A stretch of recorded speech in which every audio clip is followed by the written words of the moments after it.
Students, so today we will continue with our lesson. So पिछले class में हमने पढ़ा था कि कुछ विटामिन्स और कुछ कार्बोहाइड्रेट्स, कुछ फैट्स, इनके सोर्सेज क्या हैं.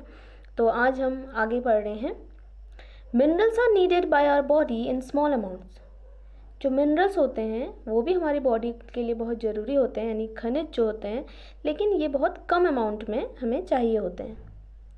Each one is essential for proper growth of body and to maintain good health. लेकिन चाहिए ज़रूर होते हैं ताकि हमारी बॉडी की ग्रोथ प्रॉपर हो और हमारी हेल्थ मेंटेन रह सके. Some sources of different minerals are shown in 2.10. कुछ अलग अलग मिनरल्स के सोर्सेज आपके यहाँ सामने स्क्रीन पर दिखाए गए हैं. Most food items usually have more than one nutrients. जो ज़्यादातर फूड आइटम्स होते हैं उनमें एक से ज़्यादा न्यूट्रिएंट पाए जाते हैं. यानी एक फूड में अगर स्टार्च है तो हो सकता है उसमें फैट भी हो सकता है उसमें कार्बोहाइड्रेट भी हो. आप ऐसा नहीं कह सकते कि मछली हमें प्रोटीन देती है तो कार्बोहाइड्रेट नहीं दे सकती, ऐसा नहीं है. ठीक है. You may have notice this while recording your observation in table 2.2. However, in a given raw material, one particular nutrient may be present in much larger quantity than in others. लेकिन हो सकता है कि कार्बोहाइड्रेट जैसे किसी एक food से हमें बहुत ज़्यादा मात्रा में मिल सकता है तो दूसरे फूड से हमें वो कम मात्रा में मिल सकता है. For example, rice has more carbohydrate than other nutrients. जैसे राइस अगर आप खाएंगे तो उसमें और चीज़ें भी मिलती हैं लेकिन उसमें कार्बोहाइड्रेट सबसे ज़्यादा मात्रा में होता है. Thus we say that rice is a carbohydrate rich source of food. और जो न्यूट्रिएंट उस फूड में ज़्यादा मिलेगा हम उसी का सोर्स उसे मानेंगे, यानी राइस कार्बोहाइड्रेट का एक अच्छा सोर्स है. Besides these nutrients, our body needs dietary fibers and water. Nutrients के अलावा हमारी बॉडी को dietary fibers और water की भी ज़रूरत होती है. Dietary fibers are also known as roughage. Dietary fibers को roughage भी कह सकते हैं. Roughage क्या करता है? Roughage is mainly provided by plant products in our foods. Plant products जो हम खाते हैं, सब्जियां, फल, इनसे हमें roughage मिलता है. Whole grains and pulses, potatoes, fresh fruits and vegetables are main sources of roughage. तो roughage हमें किन किन चीज़ों से मिलता है? Whole grain से, pulses से, potatoes से, fresh fruits से और vegetables से. Roughage does not provide any nutrient to our body. Roughage हमें कोई nutrient provide नहीं करता. ना इनमें कार्बोहाइड्रेट होता है, ना इनमें विटामिन्स होते हैं, ना इनमें फैट होता है, कुछ भी नहीं. इनका काम क्या होता है? It is but is an essential component of our food and adds to its bulk. These helps our body get rid of undigested food. तो रफेज जब हमारी बॉडी को कोई न्यूट्रिएंट नहीं देता तो इसका आखिर काम क्या है? ये हमारे बॉडी से अनडाइजेस्टेड फूड को बाहर निकालने में मदद करता है. Water helps our body to absorb nutrients from food. It also helps in throwing out some waste from body as urine and sweat. Normally, we get most of the water that our body needs from the liquids we drink, such as water, milk, and tea. In addition, we add water to most cooked foods. Let's see if there is any other source which provides water to our body. तो roughage हमने देख लिया क्या काम करता है. अब water हमारे लिए पीना क्यों इम्पॉर्टेंट है? वाटर, जो भी न्यूट्रिएंट्स हमें फूड से मिलते हैं उन्हें एब्जॉर्ब करने में वाटर हेल्प करता है, नंबर 1. दूसरा, ये हेल्प करता है हमारी बॉडी से. तो secondly, it also helps in throwing out some waste from body as urine and sweat. तो यूरिन और स्वेट के रूप में ये हमारे बॉडी से जो वेस्ट मटेरियल होता है उसे भी बाहर निकालता है. ठीक है. Normally we get most of the water that our body needs from liquids we drink. Generally हम जो लिक्विड पीते हैं, जैसे हम पानी पी लें या जूस पी लें या कुछ भी, अभी गर्मियों में आप बहुत सारी चीज़ें पीते हैं, तो वो हमारी बॉडी की वाटर रिक्वायरमेंट को पूरा करता है. लेकिन उसके अलावा वाटर हमें फूड से भी मिलता है क्योंकि खाना बनाते वक्त उसमें पानी डालते हैं तो वहाँ से भी हमें वाटर प्रोवाइड होता है. एक्टिविटी को हम अभी रहने देते हैं. आते हैं बैलेंस डाइट पे. The food we normally eat in a day is our diet. Diet का मतलब क्या होता है? जो दिन भर में हम खाना खाते हैं उसे हम अपनी डाइट कहते हैं. तो डाइट का जब आप डेफिनेशन लिखेंगे तो लिखेंगे the food we normally eat in a day is our diet. For growth and maintenance of good health our diet should have all the nutrients that our body needs. अब मैंने इस chapter के start में आपको कहा था कि आखिर क्यों हमें ज़रूरत है अलग अलग तरीके का खाना खाने की. तो हमारी डाइट में अलग अलग तरीके के फूड आइटम्स इसलिए इंक्लूड किए जाते हैं ताकि हमें अलग अलग तरीके के न्यूट्रिएंट्स मिल सके, यानी सारे न्यूट्रिएंट्स हमारी बॉडी को मिल सके, क्योंकि हर न्यूट्रिएंट का अलग काम होता है हमारी बॉडी में इन राइट क्वांटिटी और सही मात्रा में भी. ये नहीं कि आप आयरन वाली चीज़ें ज़्यादा खा लो या कैल्शियम वाली चीज़ें ज़्यादा खा लो, नहीं. हर न्यूट्रिएंट हमारी बॉडी को जितना चाहिए उतनी ही क्वांटिटी में हमें उन्हें इनटेक करना होता है. Not too much of one and not too little of the other. कोई भी न्यूट्रिएंट ना ज़्यादा मात्रा में हमें खाना चाहिए और ना ही कम मात्रा में. यानी कोई भी फूड आइटम है तो उसको हमें यही सोचकर अपनी डाइट में मिलाना चाहिए कि हमें उस फूड आइटम से मिलने वाला न्यूट्रिएंट कितनी क्वांटिटी में चाहिए. The diet should also contain a good amount of roughage and water.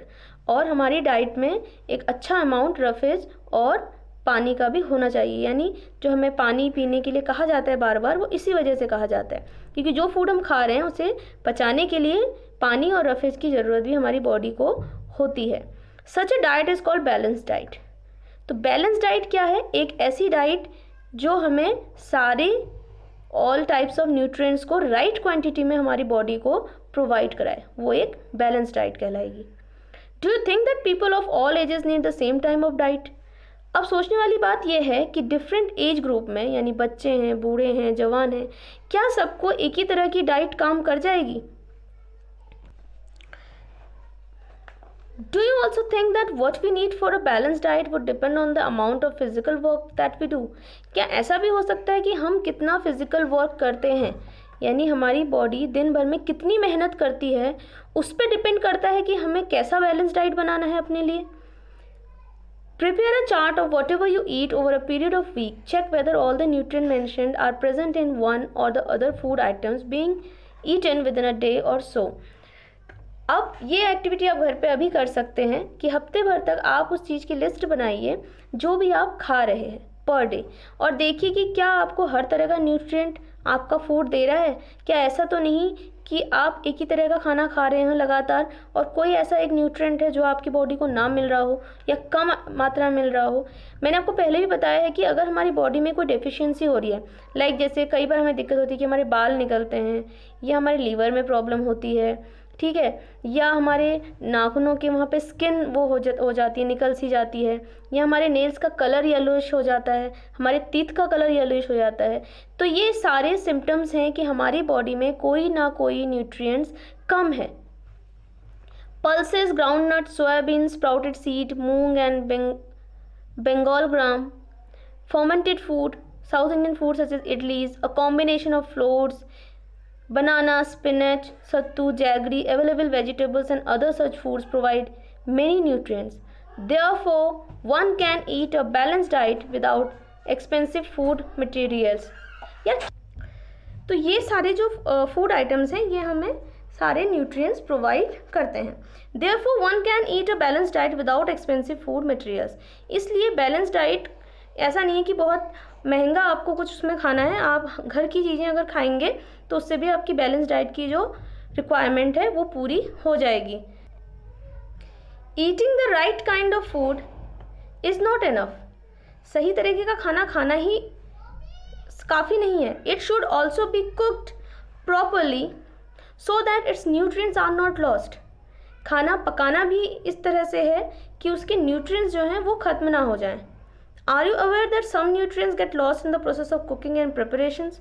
क्या आपको ये पता है कि खाना बाज़ार से चीज़ें लाने के बाद उनको धोने में, काटने में और पकाते में आधे न्यूट्रिएंट्स उनके ऐसे ही चले जाते हैं. हमें उस फूड का जो प्रॉपर न्यूट्रिएंट है वो नहीं मिल पाता. If the vegetables and fruits are washed after cutting or peeling them, it may result in the loss of some vitamins. तो जैसे हम खाने को आपने देखा होगा कि मम्मियाँ जब घर में खाना बनाती हैं तो वो हर तरह की सब्जी को अलग अलग तरह से धोती हैं. कई सब्जियाँ काटने के बाद धोई जाती हैं, कई सब्जियाँ काटने से पहले धोई जाती हैं, ठीक है.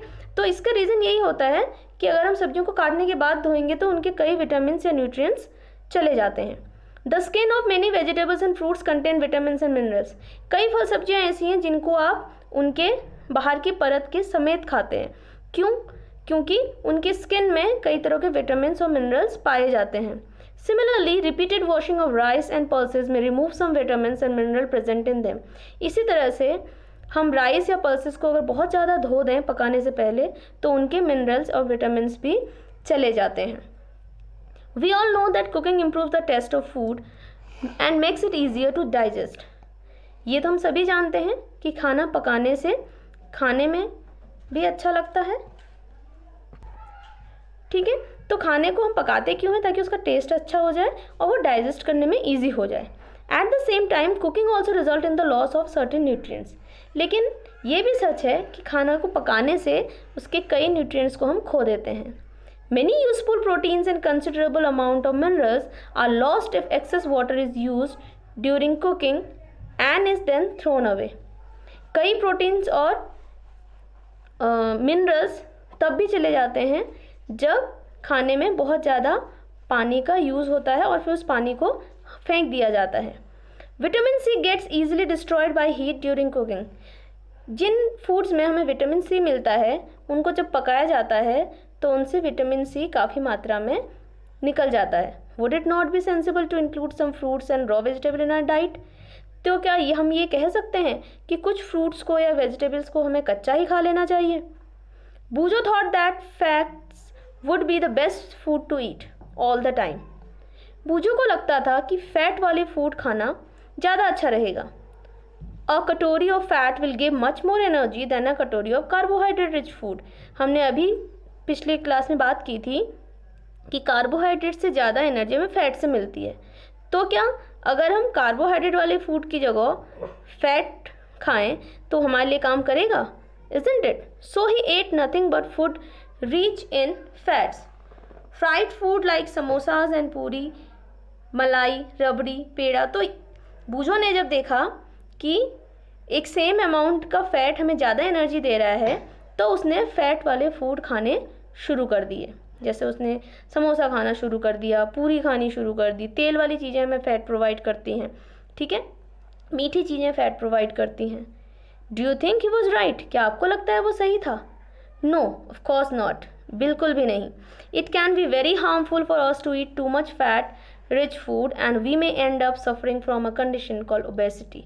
नहीं, हमारे लिए फ़ैट वाला खाना ज़्यादा खा लेना सही बिल्कुल नहीं है, क्योंकि अगर हम फ़ैट ज़्यादा खाएंगे तो हम एक कंडीशन पे पहुँचेंगे जिसे ओबेसिटी कहते हैं, यानी मोटापा। Deficiency diseases. अब हमने ये तो देखा कि हम न्यूट्रिएंट्स खा रहे हैं और उनसे हमें कोई ना कोई फ़ायदा हो रहा है, बट क्या किसी न्यूट्रिएंट की कमी से कुछ नुकसान भी हो सकता है?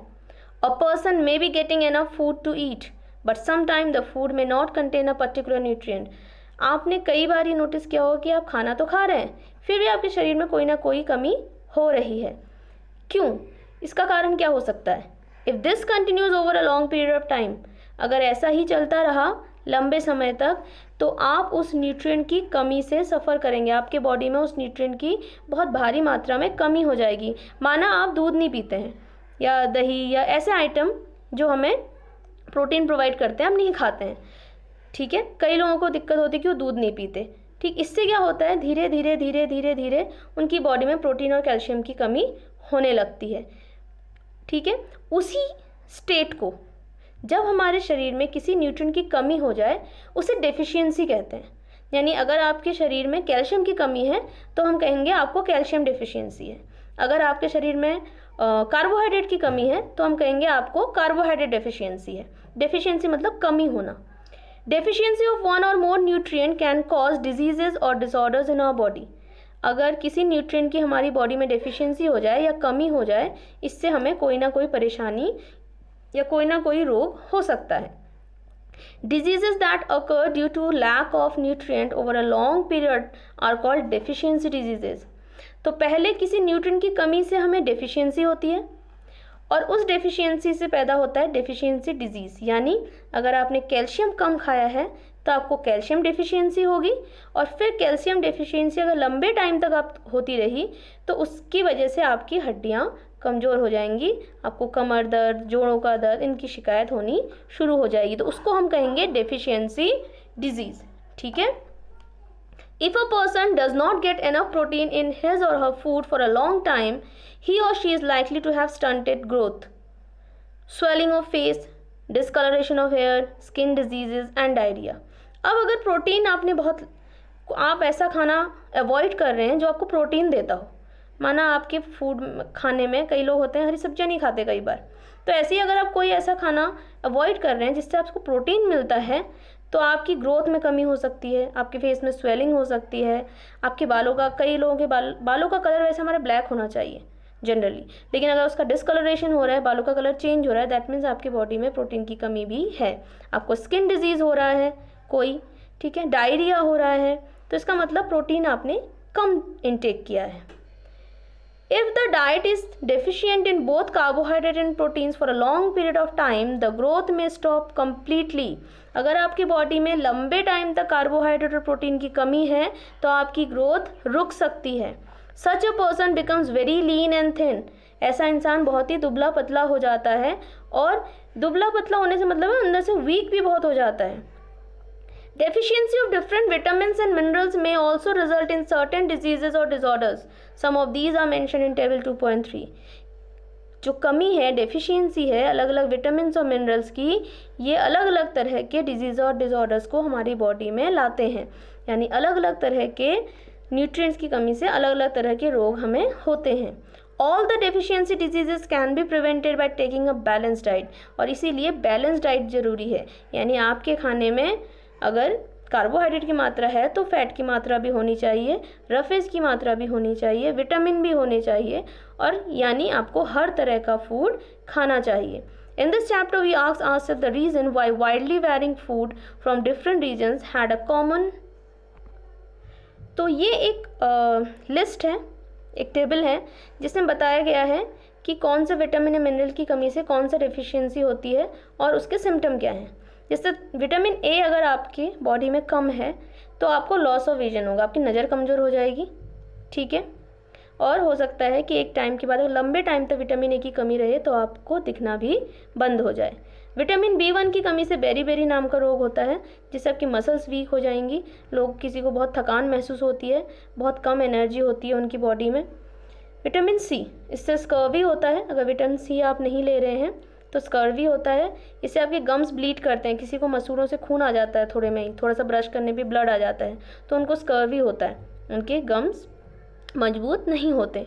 विटामिन डी की कमी से रिकेट्स होता है जिससे आपके बोन्स सॉफ्ट हो जाते हैं, तो इसलिए मुड़ जाता है, यानी हाथ पैर अगर मुड़ से गए हैं, पैर अगर आड़े तिरछे हो गए हैं तो ये रिकेट्स के लक्षण हैं। कैल्शियम की कमी से बोन और टूथ डिके होता है, दांतों का टूटना, टुकड़े टुकड़े दांत के टूट जाते हैं, या बोन्स में दर्द होता है तो वो कैल्शियम की कमी से होता है। आयोडीन की कमी से गॉइटर होता है, आयोडीन हमें जनरली नमक से मिलता है, ठीक है, और इससे गॉइटर होता है, स्वेलिंग हो जाती है, गर्दन के बगल में बहुत ज़्यादा स्वेलिंग सी हो जाती है, ग्लैंड बन जाता है। और आयरन की कमी से हमें एनीमिया होता है और इससे भी वीकनेस आती है, ठीक है। तो हमने इस चैप्टर में क्या पाया कि कौन न्यूट्रिएंट्स हमारे लिए क्यों ज़रूरी हैं और कौन सा न्यूट्रिएंट हमारे लिए क्या काम करता है, उस न्यूट्रिएंट की कमी से हमें क्या डेफिशिएंसी हो सकती है, कौन सा डिसऑर्डर हो सकता है, कौन सा डिजीज़ हो सकता है।